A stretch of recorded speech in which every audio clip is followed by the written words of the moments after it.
wasaaradda gaashaandhigga Soomaaliya ayaa xaqiijisay in diyaaradaha dagaalka ee F-16 laga leeyahay dalka Turkiga ay soo gaareen magaalada Muqdisho. Diyaaradahan oo tiradooda lagu qiyaasay 3 diyaaradood ayaa 28 Janaayo ka soo degay garoonka caalamiga ah ee Aadan Cadde. Wasiirka gaashaandhigga dowladda federaalka Soomaaliya Axmed Macalin Fiqi ayaa sheegay in diyaaradahaas loogu talagalay inay xoojiyaan awoodda hawada ee Soomaaliya iyo in ay taageeraan istiraatiijiyada howlgallada lagula dagaalamayo ururka Al-Shabaab. shalay markii diyaaradaha Turkiga ay kaceen F-16 oo ciidanka xoogga dalka loo keenay yaa martii ugu soo degtay igu soo maaxad dadka gabyana ma yahay gabaygana ma xasuusto inta badan waxaan iri F-16 fariin ay wadaan idinka gaarsiine waa nimankii khawaarijta ah madaafiicdeedu meeshuu tagaan idin tusaalayne fasaxaadka aad wadaan iyo falfalxumadiinna fartii aad nuuxisaan iyo fadalladiinniiba waxa maanta idin sugahayaa waa dabargo'iniye u geegsada sawaariikhda iyo gugaca baaruudda kana goosta mudankiinna iyo meydad farabeelay. Inkastoo wasiir Fiqi uu sheegay in diyaaradahaas ay ka tirsan yihiin ciidanka xoogga dalka, warar madax bannaan ayaa tilmaamaya in diyaaradahaas ay weli wadaan duuliyaal u dhashay dalka Turkiga. Diyaaradaha F-16 waxa uu heliyo helikabtaro dagaal iyo qalab kale oo military oo loogu talagalay in lagu xoojiyo amniga guud ee dalka. Diyaaradahan waxa loo dhisay goobo gaar ah oo ay ku xaroodaan gudaha garoonka Aadan Cadde, kuwaas oo dhismahoodii soo socday tan iyo bishii December 2025. Khubaro badan ayaa aaminsan in imaatinka diyaaradaha ay sidoo kale qayb ka tahay heshiiska difaaca ee 2024 kaas oo ay kala saxiixdeen dowladda Soomaaliya iyo dowladda Turkiga si loo ilaaliyo kheyraadka badda iyo sahanka shidaalka ee la filayo in Turkiga uu ka bilaabo xeebaha Soomaaliya. Imaatinka diyaaradaha ayaa loo arkaa tallaabo weyn oo kor u qaadaysa iskaashiga military ee u dhaxeeya dowladaha Soomaaliya iyo Turkiga. miiga 114 labadana garbasanadooda dii karno 16 sakinaabad isku soo boojay.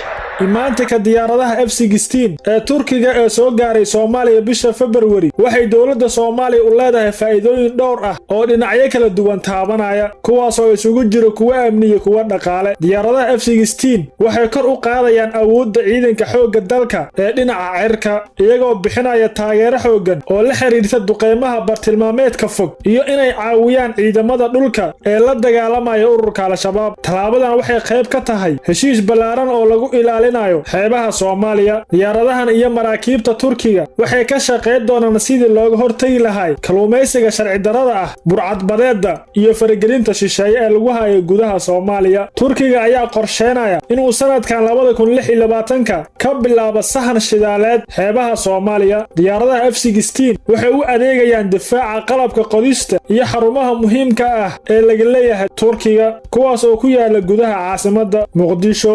Marka la barbar dhigo diyaaradaha aan duuliyaha lahayn, F-16 waxay leeyihiin awood ka weyn dhinaca xawaaraha, qalabka raadeerka iyo tirada hubka qaadi karaan, taas oo bedelaysa qaabka loo qorsheeyay howlgalka amniga. Imaatinka diyaaradahan waxay fariin u tahay dhinacyada ka soo horjeeda madaxbannaanida iyo midnimada dhuleed ee dowladda federaalka Soomaaliya, iyadoo Turkiga oo mar kale xaqiijiyay inuu garab taagan yahay dowladda federaalka Soomaaliya. Joogitaanka farsamo yaqaanada iyo duuliyaasha Turkiga ee garoonka Aadan Cadde waxay fursad u tahay in ciidamada cirka ee Soomaaliya ay helaan khibrad casri ah oo ku saabsan maamulka iyo dayactirka diyaaradaha dagaalka. Isku soo wada duub, talaabadan waxaa loo arkaa inay tahay mid kor u qaadaysa isku kalsoonaanta ciidamada qaranka iyo inay dhabaha u xaareyso xasilooni dalka ka dhalata, taas oo suurtagelisa horumar dhaqaale iyo mid amni. Imaatinka diyaaradaha F-16 ee Turkiga kuwaas oo soo gaaray caasimadda Soomaaliya Muqdisho waxa uu heliyo dhowr nooc oo walaac ah oo ay muujiyeen falaqayaasha amniga